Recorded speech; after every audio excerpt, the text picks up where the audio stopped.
Speak English fluently. How to answer the phone. One of the biggest challenges when it comes to speaking English fluently, especially for people who are getting started, you're just learning the English language. I remember one of the things that scared the heck out of me was when I had to pick up the phone and talk to someone. It's bad enough that English is not your first language, especially when you are in school or you are in a business setting, you're dealing with people. You don't have that face-to-face interaction. It means that you don't have your body language, you don't have your facial expression into play. So now all you have is your voice, then it makes you very, very nervous. So today I'm gonna give you 5 tips that will help you when you're answering on the phone. How do you speak with clarity, conviction, and power? So tip number 1. Now, one of the things that you want to do is you want to smile when you are on the phone. Sometimes we don't realize this, but we can get too tense and too serious. So what I like to do is actually have a mirror right next to me. So when I pick up the phone, I'm talking to somebody, it always reminds me to smile. If I look at my facial expression and I'm not smiling, chances are my tonality is too serious. So I want to kind of be nice and be friendly, right? And just to remind myself. Tip number 2, always have an introduction that you practice. It depends on what you do and depends on where you are. If you are running your own business or you're just a student, either way, it doesn't really matter. When you're speaking on the phone, you want to have a greeting that you kind of memorize and practice. So you might say something like this, as simple as, "Hi, this is your name." So in my case, "Hi, this is Dan." Kind of casual, informal. "Hi, this is your first name." "Hi, this is Dan." Very simple. Or if you're in customer service, you're in customer support, you're in business, then you might use your phone name. So your first name, including your last name, and then you might end with a question. So it would sound something like this. "Hi, this is Dan Locke. What can I do for you?"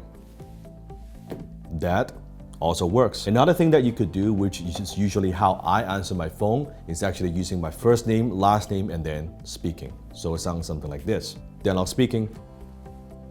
Then right there. They know they're talking to the right person. Now, I'm not talking about your best friend calling and say, "Hey, what's up, brother?" Right? "What's up, sister?" That's not what I'm talking about. I'm talking about in certain setting that you are required to speak clearly and professionally. That's what we want to do. So, Dan Locke speaking. Boom. Proper greeting. Practice it multiple times. Tip number 3. How you say it is more important than what you say.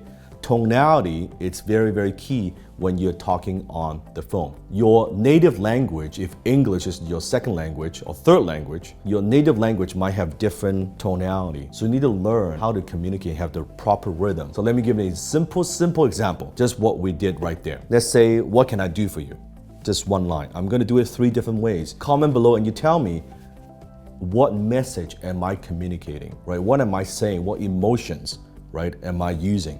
So first one, "What can I do for you?"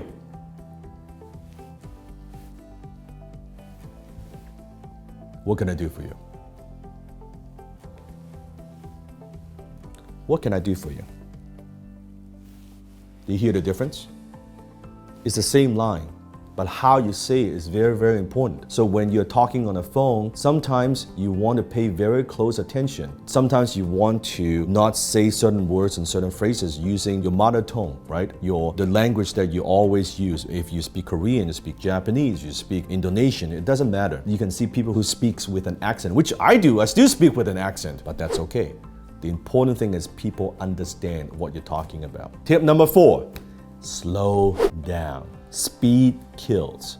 I know when you get nervous, what do? You speak faster instead of slowing it down. You almost subconsciously don't want people to hear what you're saying because you're embarrassed that, oh, maybe I will sound stupid. Maybe they don't understand. So instead of slowing down and be more clear, you do the opposite. Now you're speeding up. So to make sure they don't hear you, don't do that. When you're practicing, you want to speak fluently, slow down. You notice when I am doing videos, if you watch my other videos, I slow down, especially on the phone. I listen, I ask questions, and I slow down. And that's how you speak with confidence and conviction and clarity. Don't just speed up and say you get nervous, oh, what it is. No, slow down.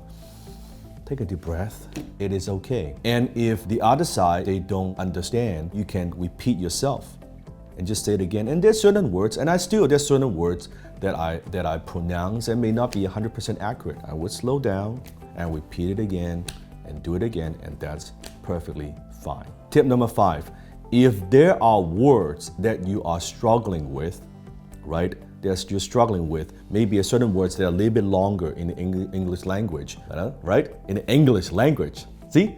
Slow it down, practice it multiple times. So you could take a word that you're struggling with and just say it again and again and again. And you can even go to Google, you can type in Google Translate and just click the voice and you could hear, oh, this is how I would pronounce the word, and you say it again and again and again. And I used to do that, practice it hundreds of times, because you want to get rid of the fear. Instead of not using the word that, oh, that's the word that I'm saying it wrong. No, use the word, practice, and then use it. And after a while, you get the confidence and boom, now you have a new vocabulary that you could use in the day-to-day conversation. In terms of speaking English, on average, we use about 3,000 to 5,000 words, all of us, again and again and again. So by adding more words to your day-to-day use, kind of your treasure box, it expands your context. I believe when you're learning English, it's not just learning the language, but you're learning the culture. I've been very fortunate. I immigrated to North America when I was 14 years old, and my first language was actually Chinese, Cantonese. I also speak Mandarin because my mom is from Taiwan. So like I'm a mix between Hong Kong and Taiwan, right? So Cantonese is my first language. My second language is Mandarin, and my third language is English. And I'm glad I learned the English language, because now by doing business internationally, but just doing business in North America, by understanding a new language, I also pick up a lot of new philosophies, learning about the culture, how business is done in the Western world. So then I have the best part of both worlds. I understand the culture from the East and also combine the management, the thinking styles in the West. And this is how I conduct business, and that's how I run my life. Because I learned the language, now I'm able to expand my wisdom and expand my knowledge base. Does that make sense? So those are the 5 tips. Now, if you want to learn more about communication, I teach what I consider a world-class, probably the best class in the world, a virtual program on communication, on how to talk to people on the phone. How do you overcome the fears, and what do you need to say, and how do you need to say it in order to speak and communicate your ideas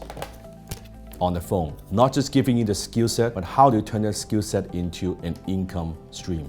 If you want to learn more about it, click the link below and check out my free training.